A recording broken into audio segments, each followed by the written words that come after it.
L'appareil génito-urinaire. Sémiologie. La sémiologie de l'appareil génital. Nous l'appareil génital féminin. Le rappel physiologique. Donc, nous savons qu'est-ce que veut dire une puberté, un cycle menstruel. On va de la sémiologie proprement dite. Donc, la puberté, c'est les premiers signes de puberté. Donc, le bolour apparaissent vers l'âge de 10 à 11 ans. On est la fille. Donc, par le développement mammaire. Par le développement des seins. Donc, la première menstruation se produit 2 ans après le début du développement des seins. Donc, j'ai eu mes règles, ça veut dire lors 2 ans, les bourgeons le sein vers l'âge de 12 à 13 ans. La pilosité pubienne et axillaire se complètent en 2 à 3 ans. Donc, c'est un début qui est progressif. La puberté, c'est une période, c'est pas une date. Donc, c'est une période. Le cycle menstruel de cas dure normalement 28 à 30 jours. Donc, il est très variable entre les femmes et chez la même femme. Donc, dure normalement entre 28 et 30 jours. Il se termine par la menstruation qui dure en moyenne 4 à 6 jours. Donc, c'est des moyennes. La quantité du sang perdu à chaque menstruation, communément les règles, est en moyenne de 50 millilitres. Le cycle se divise en 4 phases. Donc, la première phase pré-ovulatoire, l'ovulation, on bat de l'ovulation, on bat de post-ovulatoire, on bat de menstruation. Donc, l'ovulation, les flouast, on bat les règles menstruation. La période pré-ovulatoire du 5e au 14e jour, c'est la phase proliférante. Donc, l'ovulation, c'est une phase proliférante. Qui prolifère, qui est sous la dépendance des œstrogènes. Donc, dès l'ovulation, une prolifération, pardon. Donc, l'ovule, il est quand fécondette, tu as placé où une chute fiha. Donc, elle est bien proliférante. Donc, où l'hormone principale de la période, c'est l'œstrogène. Morahad dit juste l'ovulation qui se situe entre 14 et 16e jour est provoquée par une décharge brutale de LH. Donc, l'oula, c'est œstrogène. Deuxième, c'est une décharge brutale. Donc, la décharge, il est atteint à l'ovulation. L'ovule entre le 14e jour et le 16e jour. La troisième phase, c'est la phase post-ovulatoire. On a un endomètre qui est proliféré. On a l'ovulation, les salades.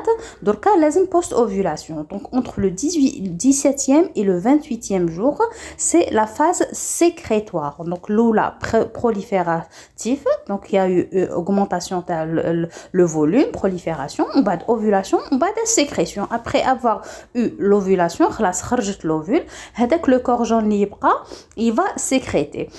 La phase, donc, elle est sous la dépendance de la progestérone et l'œstrogène. Donc, on a œstrogène, pic de LH, progestérone et oestrogène. Les menstruations de Kaushnouma, c'est entre le 1er et le 5e jour. Et une élimination de la muqueuse de l'endomètre s'accompagnant d'une hémorragie. Donc l'endomètre qui s'est proliféré la première phase préovulatoire. Donc il y a une nidation, donc il va comme du sang. Donc l'endomètre, il va s'éliminer et s'accompagner d'une hémorragie. Voilà. Donc la période ovulatoire peut être déterminée sur la courbe thermique. Donc, la période de l'ovulation pour les femmes qui désirent une grossesse ou même pour les femmes qui désirent une contraception, qui a la période ovulatoire, ça veut dire il y a la période de fécondité. Donc, qui veut une courbe thermique l'indiroha. La courbe peut nous montrer la période. Donc la courbe thermique comme une courbe هنايا ومن بعد نعاودو نشوفوها voilà هذه هي. Donc عندنا la première phase avant l'ovulation et après l'ovulation et le pic تاع l'ovulation تاع le LH. Le premier jour des règles كيفاش يكونوا بعد تكون une petite baisse ou une montée وبعد تكون en plateau. Donc هذه هي la courbe thermique au cours du cycle menstruel. Donc, comment on l'explique, elle est marquée par une ascension thermique, la température du matin inférieure à 37 degrés, entre 36,8 en moyenne, donc dans la période préovulatoire. Donc, le taux. dans la période préovulatoire s'élève au-dessus de 37 degrés, tel 37,2 à peu près, au moment de l'ovulation. Donc, la sécrétion des hormones ovariennes, qui met l'œstrogène et la progestérone, est sous la dépendance des stimuli anti-hypophysaires. Donc, l'anti-hypophyse, il est à l'ordre qui met le FSH ou le LH, la sécrétion de l'œstrogène et le progestérone. Il y a la première phase œstrogène, la deuxième c'est le pic de LH, la troisième c'est œstrogène et progestérone. هادو كاع راهم sous la dépendance de FSH et de LH. L'étude sémiologique, elle repose sur l'interrogatoire et l'examen gynécologique. On fait comme je suis à la courbe. Donc la phase pré-ovulatoire 30,36,8 à peu près, vers 37,2, le 37 ou un plateau. Donc c'est qui est la période de l'ovulation. L'interrogatoire l'examen sémiologique de l'appareil génital féminin, donc où je fais, doit préciser les antécédents physiologiques, les antécédents pathologiques et les signes fonctionnels orientant vers une anomalie de l'appareil génital.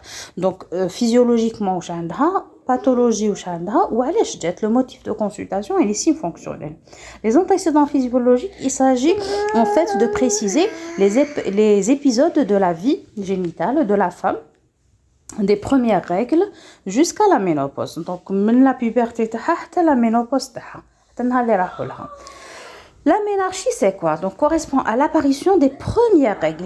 La puberté, c'est le développement mammaire, on va dans les règles, on va dans la pilosité. Donc, ça prend une période de 2 à 3 ans. Donc, quand on dit ménarchie, c'est le jour où les règles. Correspond à l'apparition des premières règles. L'âge de l'apparition des premières règles est variable, mais il se situe entre 10 à 16 ans, en moyenne vers l'âge de 12-13 ans, à peu près. Fluidium, à peu près fluidium. Donc le cycle menstruel seront précisés par le rythme qui fait le cycle. Normalement tous les 28 jours, on a 30 jours. Donc la durée de 3 à 6 jours. L'abondance appréciée en demandant le nombre de garnitures, c'est-à-dire combien de serviettes ou combien de paquets par mois nécessaires chaque jour. باش يعرفوا à peu près la garniture les c'est-à-dire les serviettes hygiéniques normalement abondantes les 2 premiers jours puis diminuent ensuite. Les 2 premiers jours ils peuvent vraiment abondants mais ils commencent l'abondance. Donc généralement un paquet suffit. Les 2 premiers jours ont une utilisation importante, donc ça diminue. La date des premières règles afin de dépister un début de grossesse, la date des dernières règles pardon. C'est-à-dire تقول لك وقتاش جاوها la dernière fois. Donc كي يكون وقتاش جاوها كي تحسبوا تلقاو بلي plus de 30 jours حتى 35 jours تما on va suspecter une grossesse si on a un retard des règles, ce qui est capital. Donc la grossesse il faut l'éliminer dans tous les cas. Donc toute femme légique en âge de procréer, il faut éliminer la grossesse qu'elle soit mariée ou non hein. Car en pratique, une grossesse au début contre-indique formellement certaines investigations, notamment radiologiques, isotopiques et certains médicaments. Donc la recherche de la grossesse est impérative, que ce soit une femme mariée ou non. Donc c'est-à-dire toute femme en âge de procréer, il faut rechercher une grossesse. Le nombre de grossesses et le nombre d'accouchements, le nombre d'enfants vivants, le nombre d'enfants décédés, c'est-à-dire que ce soit vivant ou non, et la cause du décès. Donc, j'ai accouché par exemple 4 زوج عايشين زوج non نقولوا لها هذوك الزوج اللي ماتوا علاش.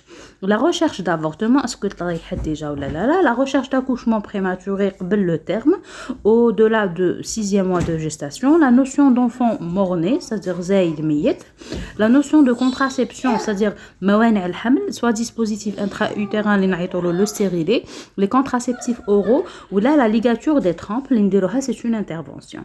La ménopause de cas donc est la disparition définitive des règles. Les femmes à un certain âge les règles. Donc c'est ce qu'on appelle la ménopause. Elle correspond à l'arrêt de la fonction cyclique des ovaires. Là, ces ovaires, l'âge de la ménopause est très variable aussi, qui m'a gaétique. Le reste, donc c'est très variable. Il se situe entre 40 et 50 ans. Les antécédents pathologiques, notion d'intervention sur le petit bassin, ce qui a eu déjà Amélia, donc qui m'a l'hystérectomie, l'utérus, intervention pour le kyste de l'ovaire, est-ce qu'on a un kyste lié fouq l'ovaire ou là une césarienne, c'est un accouchement par voie haute. Les antécédents d'infection génitale, parce que les infections génitales, ils me donnent des adhérences, les organes génitaux.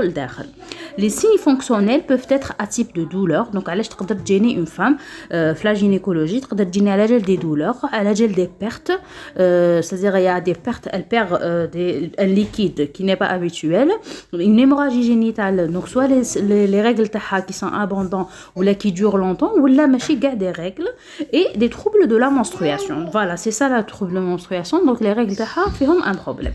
On commence par la douleur. Donc la douleur évocatrice sont les douleurs pelviennes, c'est-à-dire la région pelvienne اللي جايه فوق le pubis, فوق le اذا لقيت des images نحط لكم. Donc une douleur pelvienne de siège hypogastrique, donc وين جايه la vessie, et au niveau des fosses iliaques. Donc كاين la fosse iliaque droite et fosse iliaque gauche. À noter dans ces cas la grande fréquence des douleurs lombaires associées. Donc la gynécologie pratiquement دائما يقول لكم عندي une douleur lombaire sur le جايه من اللور vers les lombes, vers les reins. Voilà, donc à l'appareil génito-urinaire, la dyspareunie. Donc la dyspareunie, c'est quoi? Est une douleur ressentie au niveau du vagin, au niveau du petit bassin, lors des rapports sexuels. Elle peut être fonctionnelle ou la révéler une affection organique. Donc dyspareunie, ça veut dire elle a mal qui dire les rapports sexuels. Donc les pertes vaginales, c'est quoi? Ou la lait le coré, donc c'est des pertes, c'est un liquide qu'on perd le vagin. Donc ou les le coré représente un symptôme fréquent classiquement. Donc il s'agit de pertes blanches, mais en fait elles sont de couleur variable. Donc on a des pertes physiologiques. Donc qui nous blanchâtre cailleboté, qui m'arrive ressemblant au lait caillé, voilà, ou là au fromage. Abondante, s'accompagnant d'un prurite, c'est-à-dire ça démange, un prurite intense avec à l'examen une rougeur vulvaire. Donc il faut dire l'examen clinique une rougeur ou la vaginale, elles sont dues à une mycose. Généralement c'est un champignon ou Candida albicans. Elle se voit surtout au cours de la grossesse et du diabète. Le diabète ou la grossesse parce que fait une immunodépression. Donc l'immunité naqsa. Donc il y a il y a souvent une infection ou souvent c'est des mycoses. Blanc jaunâtre. Elles sont plus fluides, plus odorantes, parfois mousseuses, je crois qu'il y a une mousse. Elles s'accompagnent d'un prurite et de brûlures vulvaires avec à l'examen un piqueté rouge, j'en parle des petits points rouges, vaginales et cervicales. Donc elles sont dues à un trichomonas vaginalis. Donc on peut soit le prélèvement soit on a déjà un suspect ou on a le traitement qu'on doit donner. Franchement purulente, jaunâtre ou verdâtre, comme vraiment des pertes vertes. Donc le slip vert ne s'accompagne ni de prurite ni de sensation de brûlure. Elles doivent évoquer une infection bactérienne au niveau du col parce qu'il y a une vagin et col. C'est une exocervicite à l'extérieur due à un entérocoque ou là un colibacille, plus rarement un gonocoque. Donc plusieurs bactéries qui me donnent l'aspect. Transparente, visqueuse, filante et sans odeur, ce sont les sécrétions génitales physiologiques. Surtout 2-3 jours avant l'ovulation. Donc juste après l'ovulation, on a des pertes qui sont transparentes, visqueuses, filantes, sans odeur. Donc il faut تحفظوهم transparente, visqueuse, filante, sans odeur 2-3 jours après l'ovulation. Donc شفنا la douleur, شفنا les pertes vaginales ou les leucorrhées, donc on chauffe l'hémorragie génitale. Peut être extériorisée ou non. هذيك l'hémorragie تقدر تبقى غير الداخل. Les hémorragies يقدروا يكونوا non extériorisés كما يقدروا يكونوا extériorisés. Il y avait beaucoup de bruit, c'est pour ça فضلت نحبس وندير une deuxième partie la prochaine fois. هنا وريت لكم تقسيم تاع la région suspubienne et fossiliaque, la région lombaire donc qui s'accompagne généralement مع les douleurs pelviennes. وهنا c'est le cycle menstruel prolifératif et sécrétoire مع كاع les hormones. Je vous remercie et j'attends vos questions dans les commentaires.